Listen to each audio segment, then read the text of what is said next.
ক্ষমতা যাওয়ার স্বপ্ন আজকে আমরা মাটি করে দিলাম, ঘোষণা দিলাম। তোমরা যারা আমাদেরকে জিম্মি করে ক্ষমতা যাওয়ার আজকে স্বপ্ন দেখছো, তোমাদের স্বপ্ন আমরা ধূলিসাৎ করে দেবো ইনশাআল্লাহ। আমরা যাদেরকে ক্ষমতা বসানোর জন্য একমত হব, তারাই ক্ষমতা যাবে, আর কেউ ক্ষমতা যেতে পারবে না। হে আমার চট্টগ্রামবাসী, আমাদের এই সুন্নি জোট শান্তির পক্ষে, আমাদের এই সুন্নি জোট এই দেশের মানুষের স্বার্থের পক্ষে, আমাদের এই সুন্নি জোট এই দেশের মানুষের অধিকার আদায়ের জোট।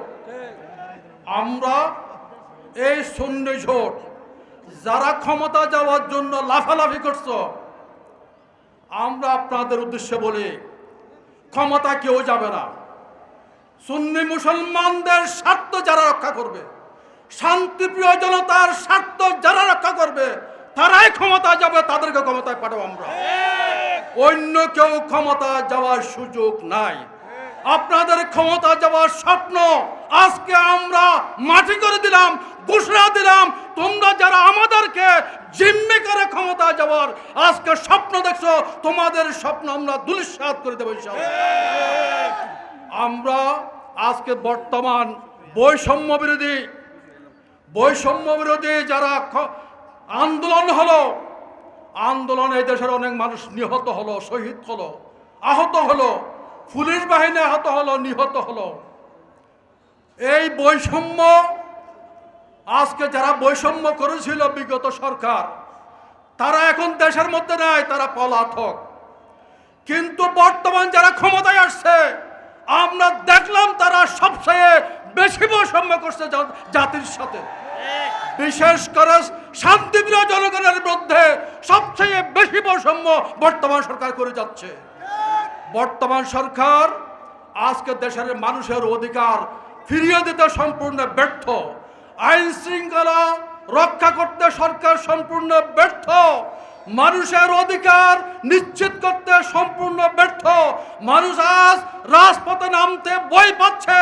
আজকে মানুষের যে নিত্য প্রয়োজনীয় দ্রব্য সামগ্রী আজকে তাদের ক্রয়ের বাইরে, আজকে শত শত গার্মেন্টস বন্ধ হয়ে যাচ্ছে, ফ্যাক্টরি বন্ধ হয়ে গেছে, লক্ষ লক্ষ জনগণ শ্রমিক আজ রাস্তার মধ্যে, তারা আজকে কান্না, নীরব কান্না করছে। এটার জন্য এককভাবে দায়ী বর্তমান সরকার। আজকে আমার দেশের যে পার্বত্য চট্টগ্রাম নিয়ে ষড়যন্ত্র হচ্ছে, আমার কক্সবাজার নিয়ে ষড়যন্ত্র হচ্ছে, ওই সেন্ট মার্টিন নিয়ে ষড়যন্ত্র হচ্ছে, আমার ফোর্ট নিয়ে ষড়যন্ত্র হচ্ছে, ওই উত্তরবঙ্গের মধ্যে লালমনিরহাট, ওই পঞ্চগড় সীমান্ত নিয়ে ওখানে কি হচ্ছে, সরকার আমাদেরকে অন্ধকারে রেখেছে। ওখানে কি হচ্ছে সরকারকে ব্যাখ্যা দেওয়ার জন্য আমরা বলছি, আমার দেশের স্বাধীনতা সার্বভৌমত্ব আজকে হুমকির মুখে বলে আমরা মনে করছি। বর্তমান সরকারকে বলছি, আপনারা আজকে যে পথে নিয়ে গেছেন রাষ্ট্রকে, আপনাদের দায়িত্ব ছিল ক্ষমতা আসার 3 মাসের মধ্যে নির্বাচন দিয়ে নির্বাচিত সরকারের কাছে ক্ষমতা হস্তান্তর করা। আজকে আপনারা লুটপাট করার জন্য, মানুষের অধিকার হরণ করার জন্য, একটি গোষ্ঠীকে রাষ্ট্রের মধ্যে মব সৃষ্টি করে সাধারণ মানুষকে হত্যার জন্য আপনার 1.5 বছর আপনার ক্ষমতা ধরে রেখেছেন। আজ দেশের মধ্যে গৃহযুদ্ধের অবস্থায় পরিণত। এটার জন্য দায়ী বর্তমান সরকার। আপনারা কেন 1.5 বছর কেন ক্ষমতা ধরে রাখলেন? আপনাদের এই ক্ষমতা খেয়ে দিয়েছে, 1.5 বছর অবৈধভাবে ক্ষমতা দখল করে আছেন। এই অবৈধভাবে আজকে যে ক্ষমতা দখল করার কারণে দেশের আজকে নিরাপত্তা বিঘ্ন, আমার দেশের স্বাধীনতা সার্বভৌমত্ব আজকে ভিন্ন। আমরা আজকে শেষ কথায় বলার কথা, আসরের নামাজ যেহেতু কথা হচ্ছে, আমরা নামাজ এখন পড়ব। আমরা এই কথাই বলবো, আমরা সুন্নি মুসলমানরা, তরিকতপন্থীরা এবং শান্তিপ্রিয় জনগণ এই দেশের মধ্যে সংখ্যাগরিষ্ঠ। আমরা এই দেশের সংখ্যাগরিষ্ঠ 60% সাধারণ মানুষ আজকে আমাদের পাশে আছে। আমরা তাদেরকে নিয়ে আগামী জাতীয় নির্বাচন করব।